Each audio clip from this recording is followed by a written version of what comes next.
The 2025 NBA season is officially wrapped up, and the Oklahoma City Thunder are the final champions. And this is the first time that they have won it since moving to Oklahoma City. It was a Game 7 series, first since 2016, so it's been a while. I know there was a lot of back and forth whether, the Thunder actually deserve it or not, and we're going to totally get into depth on why the Thunder won it this year and how the playoffs kind of wrapped up how it did. Welcome in, everybody, to Dean Frank Sports. I'm here with my man, Zalen, fellow ESPN LA intern, making his podcast debut. Zalen, how's it going, man? Yes, sir. How we doing, Dean? So excited to talk some ball. We were rooting for Game 7 all week in the office. Let's get right into it, baby. No, exactly. I think, since it was such like a matchup with these two different small market teams, with Indiana and Oklahoma City, I think having a Game 7 was definitely good for the league just for like viewership and whatnot like that. Not saying they're trying to push some sort of agenda getting it to Game 7, but, since there hasn't been one, which was pretty surprising to me, it's been since 2016. It was the Warriors and the Cavs when the Cavs came back 3-1, I believe. So for it to be another Game 7, I think was good for the agenda. But, man, it was a long playoff. I mean, the playoffs started, like, the Lakers were already out by the time I was still at school. And I've been home for, like, a month now. Like, do you think that the playoffs might be a little too long? Absolutely, Dean. I've been thinking about it all day, all week. Dude, the play-in started on April 10th. I mean, that is absurd. And, that is, I think, NFL draft time. Like, the playoffs need to be cut in half or something. It was way too long. I mean, 10 weeks of NBA playoffs. I mean, me and you love it. We love ball. We love covering it. But, these players, man, 8 Achilles tears all season, 3 in the playoffs, I believe. And Damian Lillard being one of them, Halliburton obviously being the other. It's not a good look for the league. I know Silver probably wants, wants more games, but it's something that the NBA really needs to take a look at. The MLB did it. The NFL has done it. They really need to start taking a look at the players' safety and just looking into these Achilles tears because it's not good for the league. No, definitely. I'm glad you hit the injury statistic because there was 8 this past year, and I think last year there was just 5. So that's a number that we definitely do not want to increase. And I was listening to the Pat McAfee show yesterday, actually, and they were explaining how the pace of play has also increased. So with more games, faster, people faster up and down the court, it's just injuries are bound to happen, which is obviously a terrible thing. And now, next year we're going to be missing out on some of these superstars playing Tatum, Damian Lillard, and Halliburton probably out for the whole year. And, that's not good for the league either. So I know back in the day, it was a 5-game series until the championship. So I think that's something they should look back at. But I think just the season in general, we just got to talk about the Thunder and how successful of a season it was. 68-win season. They were the second highest winning team to end up winning a championship after the Michael Jordan and the Bulls.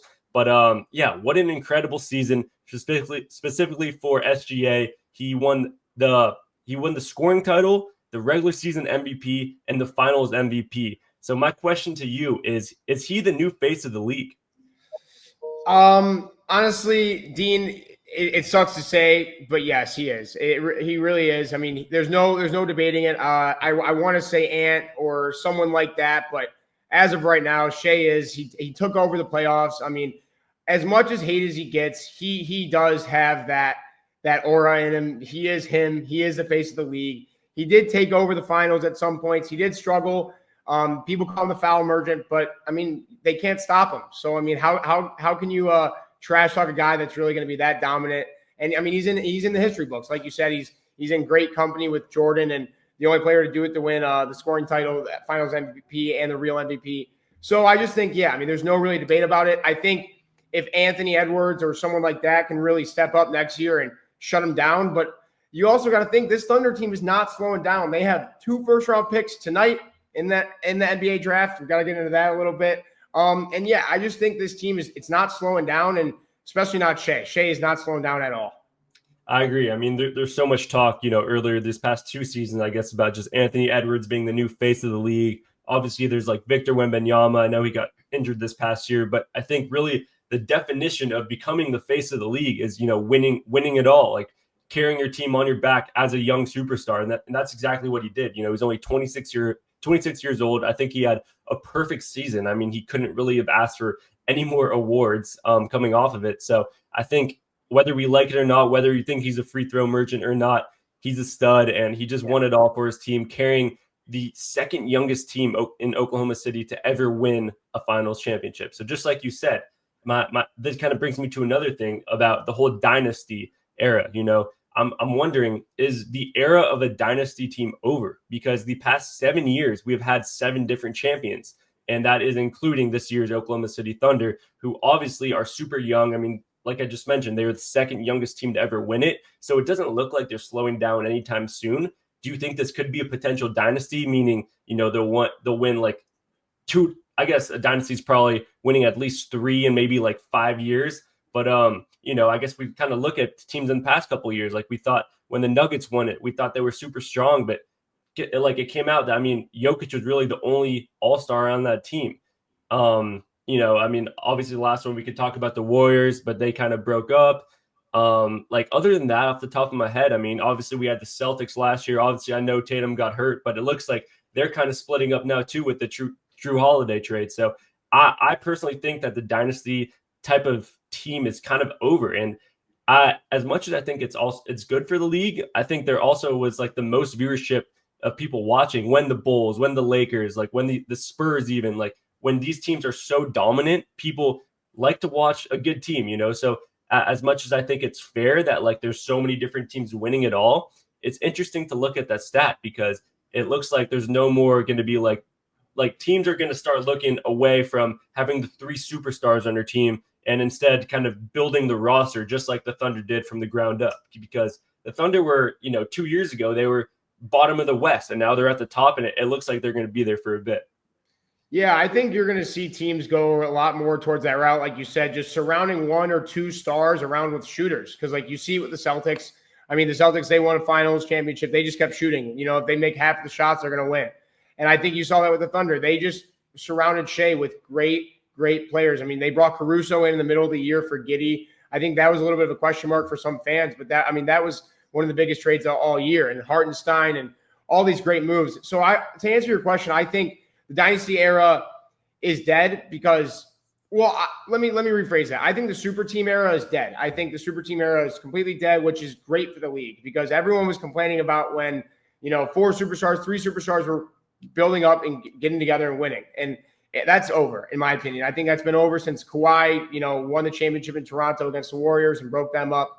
But I will say I think the Thunder have a dynasty in the mix. I will say that on the record. I think this Thunder team is special. I think Sam Presti is one of the best GMs we will ever see. I mean that we will ever see in the history of this game. And I really think that we're going to see these guys maybe not win 3 out of the next 5 or 4 or here and there, but I think they will be back to the finals in the next 3 years. I'll say 2 out of the next 3. I think they'll be back. I also think the West isn't as good as people think. Obviously, you got Wemby coming in, but I just think, you got KD coming back into the Rockets. I just think the West is always a little worse than people exaggerate it to be. And I just think the Thunder have a strangle around the whole conference, man. And Sam Presti, he's a genius. So shout out to Sam, man. Definitely. I kind of have agree to disagree there because I think as much as the West is stacked, I think it's kind of the opposite where like the East is just so wide open, especially next year, with Tatum and Halliburton out. I think, honestly, we can do a little predictions later, but I think it's the Knicks division to lose. I guess there's the Cavs there too. My bad. Come on now. Yeah, no. No, I agree. I just think the Thunder are just going to be one of those teams that really just kind of we're just going to keep seeing them. There they go. Finals appearance. Yeah. I'm not saying they're going to, coast through like the East because I think the East is way more easier. It's wide. It's wide open. It is wide open. So I just think the Thunder are going to be one of those teams where you just kind of see them. They're going to be kind of like the Spurs, in my opinion. I think they're just very well coached. I think they're very well managed, like I said, and they just have so many good pieces. And they just have so many they have 2 first-round picks. When have we ever seen that? The NBA championship, one of the most dominant teams in the regular season with the MVP, and they have 2 first-rounders. What? So I just think it's something that we're never going to see. We've never seen before. And I just think it's going to be something that we're going to have to get used to. Definitely. It almost doesn't even sit right. Like for me, it's so weird to think that the Thunder team with KD, Harden, and Westbrook, they couldn't win it all, but this team just did. And Chet, this is pretty much, he was injured last year. Was that 2 years ago? Yeah. 2 years ago. 2 years ago. 2 years ago, yeah. Like, they just are so young and talented that they're only going to keep improving. Not saying that Chet and J Dub and the rest of the role players aren't at their aren't playing great, but I just think they're so young that they're not even hitting their potential yet. Same with SGA. It's going to be interesting though to see who stays, because I remember at the top of my mind, my thought is that Nuggets team a couple years ago when they won it, they were the best of the best, and then they traded, I believe it was Bruce Brown, wanted to get a bag somewhere else. So it's interesting to see, now that some of these players that weren't starters, like someone like a Carson Wallace, people teams like to have players that have won a championship. Lou Dort, teams that have players that have been a part of a championship team, but didn't really reach their full potential, might be able to go somewhere else and make some more money. So I think if Sam Presti is able to keep this team together, I definitely think they will be, a team that will be dangerous for the upcoming years. So I guess that'll be super interesting to look at. Sure. I think you'll see Sam Presti. You'll really see the test of keeping this core together. I think this is where we'll see the man. Not only does he have all the picks, he has a championship now. I really think he'll have the charisma and the knowledge to really keep this core together. I think he's got a really good grasp around the second apron. And I think it's one of those teams where you can see them keep the core and also see them not hit that second apron, which is a little confusing to me. I don't really understand that whole thing, but you do see these good teams. I mean, you kind of see the Celtics. They're trying to lose money to keep their guys around for the second apron. I really think the Thunder will not struggle as much as these other teams just because of Sam Presti, man. I know I keep talking about him, but I just think he really has a good grasp around this stuff. And I just think you'll see the Thunder team, man. They're going to be a successful team for a while. Definitely. And, as much as, we got to praise the Thunder for the year they had, I think we got to talk about the Pacers real quick, being underdogs in every single series of the playoffs. Obviously, Halliburton with multiple game winners, that is so rare to see one specific player have multiple game winners in a series. So I think hats off to him, and obviously prayers up. You never want to see a star player get injured, and especially in a game 7, that's something that you dream of as a player. And for that to happen, that definitely sucks. And, I know he's going to come back stronger because he's a super positive dude, but we talk about the Pacers. I mean, they're also just a team full of role players, Siakam, Miles Turner, Naismith, Nembhard, Obi Toppin. These are guys that haven't even been all-stars, but are able to come together, play as a team, build some chemistry. And, if it's not Halliburton's day, Siakam was about to pull up 30 on his own. So I think that the year of the role player and just, building up a team kind of like we mentioned versus having, a super team, I think in the long run, it's probably going to be more ideal. And as we've kind of passed those couple years, now with KD leaving the Suns, that didn't work out with KD and Book and I guess Bradley Beal as well. So I think just in general, the year of the super team is probably over. I agree. I completely agree. And what the Pacers did, and let me mention, the Pacers buried my Cavs. I mean, they ruined it. They killed me. I thought I had them beating the Pacers in 5, and they beat us in 5. So this team, hats off to the Pacers. They really surprised me. They're my biggest surprise of the whole season. I could not have seen this coming. You could not have painted this picture out for me. I could not have seen this coming. But I will say, hats off to them. One thing that I think they really just did every single game, and you saw Carlisle, that he would say in the huddle, or the announcers would say in the huddle, do not give up. Do not let off the gas. And that's what they would do. They would finish games. I mean, you saw in all the Cavs games, I mean, the game 2, that was terrible. Or it was a game 1 and the game winner, whatever it was. I try to get out of my memory. I mean, you just see Carlisle, he really took over this team, and they really rallied around him. And I think that was their number one thing is, yes, the bench players really shooting well, but I think just really finishing games. They know that in the NBA nowadays, that a 25, 30-point lead in the third quarter, that does not matter anymore. So, and I think that's what the Pacers really showed teams what they need to do for the rest of the whole NBA is you need to realize that leads don't matter, and the Pacers showed that. And they really showed that was their thing. They're going to hit shots, and they're going to play hard defense, and they're not going to let up. They're never going to let up. No, greatly said, man. I mean, the comebacks were crazy. And I think, as much as I would love to talk about the finals all day, I think we should also just kind of look into what happened this playoff run, because I mean, you mentioned the Cavs. Like, I was not expecting them to. I was expecting it to be like a no doubt be Cavs versus Celtics, and obviously we can talk about Tatum getting injured, but the Knicks had a great run. Obviously just firing Tom Thibodeau, so we'll see how that team looks next year. But I feel like not that it was underdogs, but it just wasn't all chalk this playoffs. It wouldn't have been what I had like predicted it from the beginning, So looking at it, I mean, some teams that kind of stand out to me, obviously that the Knicks making to the Eastern Conference Finals, obviously the Pacers being underdogs, like I mentioned, in every single series. They were underdogs against the Bucks. So for them to make it out into the championship, that's amazing. I mean, they should be talked about for a while. Timberwolves made a good run. And other than that, I was definitely surprised that the Clippers lost so early. I had a weird feeling that the Clippers could maybe beat the Nuggets. I know that went to 7, and that was a crazy series, but Clippers just can never get it done. I mean, to me, that's fine. They're a little bro team. I'm a Laker fan, so I don't really care too much. But Dean, I'm not to cut you off right there, but you're forgetting about the team right on your chest, dude. What happened to the Lakers in the playoffs, man? I think they were one of my biggest surprises. I'm honestly not like a crazy LeBron Glazer. We won't get into that right now, but all year, well, since the Luka trade, I was riding the Lakers, man. I was arguing with my buddies, telling them that they're gonna be the West, man. I thought they were gonna take down the Thunder. Honestly, I thought that was my prediction. Honestly, I'll say it right now. I thought the Lakers were gonna make it to the finals. What happened, man? Well, I think we all know what happened, but yeah, I was trying to get away from that, but yeah, no, it's tough. It's tough. It's funny because it happened like a whole month ago. So at this point, it's just like. Yeah. I'm moving on to the next season, but I can't lie. Like that definitely hurt. Yeah, Ant is him. There's nothing I can say there. When we talk about the Lakers, though, it's more just they need a big man. So we can talk. I think the Lakers are. Sorry, not to cut you off. No, let's do it. Like you said, Ant's him. I think he's going to be there for a while. He made it to the Western Conference Finals. I think he could have been someone that could have showed me a little more. I think Julius Randle kind of took over sometimes when he was.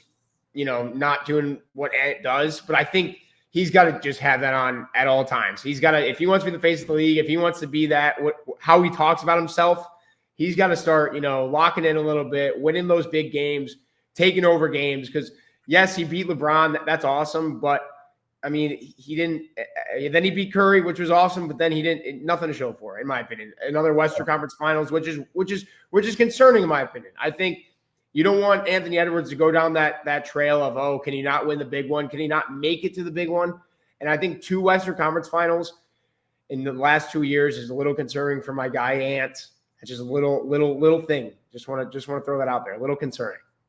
I had a weird feeling that KD might go to the Timberwolves, but that was just because I would have loved that, man. That would have been sick. He didn't want to live in Minnesota, man. I mean, I don't blame him, but yeah, don't blame him at all. That's what they need, though. I think that's what Ant really needs. But they need to get a point guard. They don't really have – Ant needs to just have a guy that can really take up the ball. And I don't know. I would love Ant to just make it to the championship next year, man. I think they got to let Rob Dillingham cook this year. Yeah, you're right. Because he didn't really play much this past year. Yeah, it's interesting to see like rookies take a step forward the next year because I think – teams definitely will lean on because like we mentioned, it's all about building up. So I think it's important to have a team, have a good developmental stage and push for the best rather than, have to give up so many draft picks in these bigger trades. You want to kind of develop your younger guys and see if you can build something exactly like what the Thunder just did. Quickly, while we just kind of briefly mentioned the Lakers, I just wanted to do this real quick. Maybe we could do some sort of like draft, like each of us just pick 2 players that we think would be a great fit, like as a big man for the Lakers. For sure, I'm down. Top your head, okay. Yeah. I could go first just to get it out the way. And this guy, I haven't really seen him go off like on too many trade boards or anything like that because I don't even really know what his contract looks like. I just know that I think the Heat. It's time for the Heat to rebuild a little bit. I mean, they couldn't get KD, and they couldn't get Dame. Like I think this team definitely is in sort of a rebuild type of phase. I think Bam Adebayo to the Lakers would be a great move. I think he's the perfect fit for the Lakers. That, the great defense, the guy who's able to, score at the rim. Like he'd be a perfect fit with Luka. So I think at 1, I'm taking Bam Adebayo being a perfect fit. I love that, man. That would be a home run home run trade. That would be like, I mean, come on. So I mean, big man, I think the Lakers need to look at a little Walker Kessler out in Utah. I think he's got a little action for him that I think LeBron would love. I think that's what they really need. And just to rip the Band-Aid off my other guy, I think this is kind of a funny one. I don't know if Nico Harrison would ever pick up the phone with the Lakers front office ever again. But Daniel Gafford, I think, would be a great guy to just add in the Lakers. He's not as tall as people think, or as they probably want. Lakers fans want, but I think he's a good rebounder and a great defender that just what the Lakers need. So yeah, those are my two guys. What's your other guy? Who's your other guy? Yeah, I think at the end I'll go a little more realistic. I think a younger guy that would probably fit exactly like a Daniel Gafford or even like a Derek Lively when Luke was with him is Nick Claxton from the Nets. He's a young guy. I mean, he's super bouncy guy, like a perfect lob threat, and I don't think we would have to give up too much for him. I think maybe just put Rui Hachimura in there. And I mean, honestly, I don't even know who that would be fair for, but someone like a Claxton and then just wanted to give one more honorable mention because I've actually been seeing this a little bit. And I feel like people have definitely forgotten about his name, but DeAndre Ayton from the Blazers. It's been a minute since he's kind of been in the talks, but he was with that Suns team that went to the finals a couple years back. He was the number 1 overall pick when he was drafted. So I think he still got something left there. And, all we need is a big man. So I don't think Jackson Hayes is going to cut it anymore. So that's definitely going to be a step up in the Lakers book. I gotta ask you, Dean, what do you think about Austin Reeves? Do you think he should get shipped or do you want to hold on to him? Yeah. I know we kind of got some top secret information from the ESPN LA office, which I'm obviously not allowed to share, but that kind of pushes me a different way, which I think, something might happen. But I like Austin Reeves, man. I mean, I think Laker fans are just so toxic where it's like, if we don't win it all in 1 year, trade the whole team, you can't do it like that. I mean, Austin Reeves was literally undrafted and he's probably the best third guy on a team now. I know it's he had a career year and maybe we don't want to give him too much money because he's able to get a lot of money somewhere else, but I think he's a great fit. Right next to Luka. I think, when you put so much trust on a player without having, good other role players that, should be able to be a supporting cast. And you kind of hope that Austin Reeves can be that third guy, put up 20 every night. It's kind of, I think we just put a little too much trust in him because of how good of a regular season he had. So obviously the playoffs wasn't what we hoped for, but I would love to see him back in the purple and gold because I think he wants to too. And, he's only been in the league for he's still, I believe he's 25, 26. So he's right there with Luka. So, I would love to see them as a backcourt duo for years to come. But I wouldn't be surprised if, we need to make a big move to win now to get LeBron. So it would have to be for, a big name like someone like a Bam Adebayo. I agree. I think that's the only case. If you get someone like a superstar like Bam Adebayo or anyone in that realm, I think absolutely, in my opinion, which may give my cards away. But I think Austin Reeves should get traded. That's my take on it. I think it's for a superstar. I agree with what you said, though. If you want to throw out another year with Austin Reeves and you actually give him a good core, a good big man, and not put as much pressure as you did in the playoffs, because you see Luka, get a little slump, and you give the ball to Austin Reeves. LeBron gets a little tired. Austin Reeves is not going to be able to take over playoff games, but if you put him in situations where he's in open situations and he's hitting shots, that's where you need to be. And I think there's no point to trade him for a I don't even know, for not a superstar. There's no reason to. So yeah, I just want to ask that real quick. No, it's a great question. Appreciate you for asking that. I think as we cap it off, I'm trying to pull up the graphic right now, but we talked a lot about the Thunder winning it all, and obviously there hasn't been a Game 7 in the past 9 years since 2016, I believe. Where does this Thunder team rank amongst past champions? We don't have to go exactly in order, but I think just from a starting lineup perspective and the Thunder being so young still and so much room to improve, it's kind of interesting to think what team would kind of beat them in the championship, West or East? Yeah, Dean, I'm getting my hair ready for this one because I might get flamed. I think they might be last. I mean, maybe not the Raptors team. I think the Lakers team is obviously beating them. I think the Bucks is hard, but Giannis is just such a force, man, and especially in that series when he was in the finals. Yeah, I mean, you look at the Warriors. I don't think the Warriors are maybe. That's crazy to say. What do you think, Dean? I think they're probably Out of the last 7 winners, I think they're 6th. And I know it's kind of a solidified ranking, but no, I mean, they had one scorer. I know they had the MVP, but they had one real scorer. And you have Chet Holmgren, who's young. I like Chet Holmgren as a guy, but he is very inconsistent. J-Dub, one of my personal favorites on the team, a little inconsistent as well. And I just think from a roster standpoint, from a starting 5 standpoint, you can't rank them above some of these teams. But I don't know. What do you think?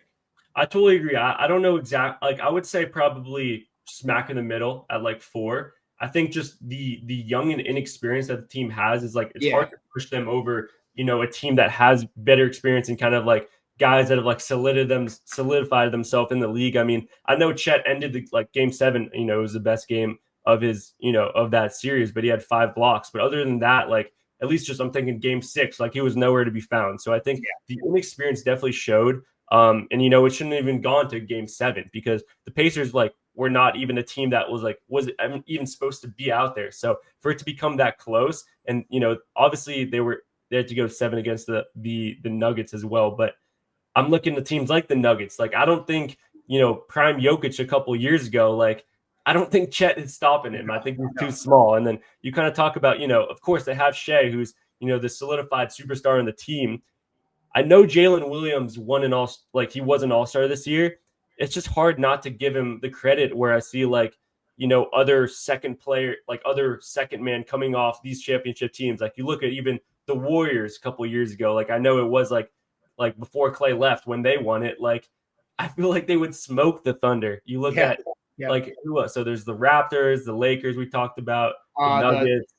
So I think the Bucks is the most interesting one. I think that one just to say Chris Middleton. It's Chris Middleton because Chris Middleton was good in that series, but who are you taking, J-Dub or Chris Middleton in the finals? I think I might want J-Dub's defense. I think that's a perfect spot above the Raptors and the Bucks because also the team I forgot to mention, the Celtics from last year. Oh, they would kill the Thunder. I mean, I hate the Celtics more than anyone else, but that starting 5 would demolish them. So for sure. I think. As much as I want to give the Thunder credit and the aura that SGA has, I think it's just it was kind of underwhelming. And with all these injuries that happened this past year, not to not give him credit, but it was just this wasn't it should have been more dominating from the team that won 68, regular season games. I got a little bit of a crazy question here. I was thinking in the shower this morning. Saved it for you. If you were watching game 7 again, you see Halliburton score those 3 threes. I was thinking to myself, what the hell is going on? What the hell is going on? Yeah. Let's say Halliburton doesn't go down. What do you think happens in that game, Dean? I know it's probably one of the biggest what ifs we'll ever see for the next 30 plus years. And first of all, I know that I hope this reaches some Pacers fans. But just from my heart to yours, I feel bad for every Pacer fan out there. It is terrible. It's going to lead me to another crazy question that I have after this. But, Dean, what do you think? Game 7, Halliburton keeps going off. He hits 3 more threes after the first 3. He doesn't get hurt. What happens? In an alternate universe where Halliburton doesn't get hurt, I think the Thunder still win it. I think, being at home court advantage, I think that's such a big deal. And, just because the rest of the Pacers team wasn't really cooking. I know TJ McConnell had a great game, but I think Naismith, Toppin, and Turner combined had less than 10 points. So it really was just next man up. And, we saw Siakam have some crazy games at the start of the series. So just looking at if specifically just Halliburton was in, I don't think that could have made everyone else play better other than, obviously he's a great not role player, but, assists and team player and what playmaker is the word I was looking for. But Shai ended with over 25 and 12. I mean, he had a great game. They were at home. I would be super surprised if the Thunder didn't win it, but not to say I think the game would be a lot closer. And that last couple minutes would matter so much more than it did because they lost by double digits. So I think it would have been a lot closer than you might think. And I wouldn't be surprised if Halliburton even had a chance to win it again, which would be the craziest story ever to have another game winner. But I can't go enough to say. Obviously, my heart goes for those Pacer fans because you are totally valid for thinking that you would have won this game. I'm just going to be the guy that say it wouldn't have mattered as much as you think it did. Yeah, I agree. I think I do agree. I think as much as Pacers fans probably are telling themselves, "Oh, we win this game if Halliburton's in," you probably don't. You're in Oklahoma City. It's Game 7. Like Shai was going, he wasn't going off, but he was controlling the game. And I think that Game 7 is just a little different than these comebacks they had and throughout the whole playoffs. And I guess we'll never know. And this question I think is a little more of a playful one. It's not as playful, but I just think it's a crazy what if. If you're a Pacers fan, another shout out to the Pacers fans. We feel terrible for you. But if you're a Pacers fan and the basketball gods come down from the sky the night before Game 6, and they say, take your loss, get ready for the next wide open Eastern Conference, take your loss tonight on Game 6, or go to Game 7, have a 50-50 chance that Halliburton, your star player, tears his Achilles, but you may or may not win the game with the next man up with TJ McConnell magic. If you're a Pacers fan, I mean, what do? I'm taking the Game 6. I don't care. You can call me crazy. I don't care. I'm taking the Game 6 loss. I'm getting ready for the offseason, and I'm taking my star player because the Pacers are screwed now. I mean, everyone was saying, oh, no matter what happens in this series, the Pacers. I mean, next year we're gonna see this team. They're gonna be hungrier. They're gonna be even more experienced. Halliburton's gonna be fueling all that hate. But now he's not gonna play all season, and now the Pacers are gonna be probably in my opinion, a bottom tier team in the Eastern Conference, even though it's wide open. And I just think, I don't know, it's a crazy question, but I think it's something that I think I kind of got to play devil's advocate there. I mean, we talked about like a Game 7 happening like only like pretty much once in a decade. It's such a rare thing into the finals. Like Halliburton didn't even show up for some of these games. I know he's been injured, but he had that one game with 4 points. And like, I think not saying that like they don't need him, but they had one game without him having a good game. You know what I mean? So I think if you have a chance to win it all, like, will the Pacers ever have another chance? Like, they might never have another chance. You know what I mean? I don't think so. I think so. Yeah, you're right. You're right. You kind of take what you get. You know, obviously, you hate to see your star player get hurt and be out for the next year, but you know that's the whole point of what you play it for. And when you're one game away from it, I think you got to take those chances because now they have one other season where you got to fight through it. Even if Halliburton wasn't injured, I mean, what are the chances they get back to the championship? So I'm kind of looking at it with the glass half empty. I don't want to cut us too short, but I feel like 30 minutes is a good marker. I think, you know, just if y'all are still listening, we totally appreciate you. Let us know in the comments what you thought about, you know, me and Zalen duo. We're just two interns right now at ESPN LA. Just wanted to talk some ball. So, you know, with the finals and the NBA season just finishing, had to talk some ball. And of course, we have the NBA draft, which is happening tomorrow afternoon. I think a little additionally with the draft, we got to talk about some free agency and some just like off-season looks for who might be like on the trading block and who might make sense to move to a different thing. I think it's better we talk about it then because who knows what happens on draft night. I feel like there could be a couple crazy trades that are cooked up. So I think it'll be better when we have like an updated sort of roster of who's kind of like which team keeps their picks and who's kind of looking to trade. For sure. And Dean, not to correct you or anything, but just to hype you up a little bit, we got the draft on tonight, bro. So let's go. I swear it's tomorrow. No, Wednesday, June 25th, baby. Wait. Today's Tuesday, bro. Oh my God. All right. Well, there you go. That's a good exit, man. I thought it was tonight, dude. No, I wish. You said that earlier. I was like, yeah, I wish, bro. But we got one more night. Cooper Flag is gonna go at 1. I think Dylan Harper will go at 2, but other than that, it's kind of wide open. But we'll do some research to make sure that like we got some top tier ball knowledge for y'all to listen. But we appreciate you for listening. Make sure to follow my Instagram, YouTube, TikTok. I'll be posting some clips from the pod. So if you don't want to watch the full pod, I guess you'd already be watching by right now. But appreciate y'all, and we'll see you next time. Thanks, Dean. See you tomorrow at work, brother.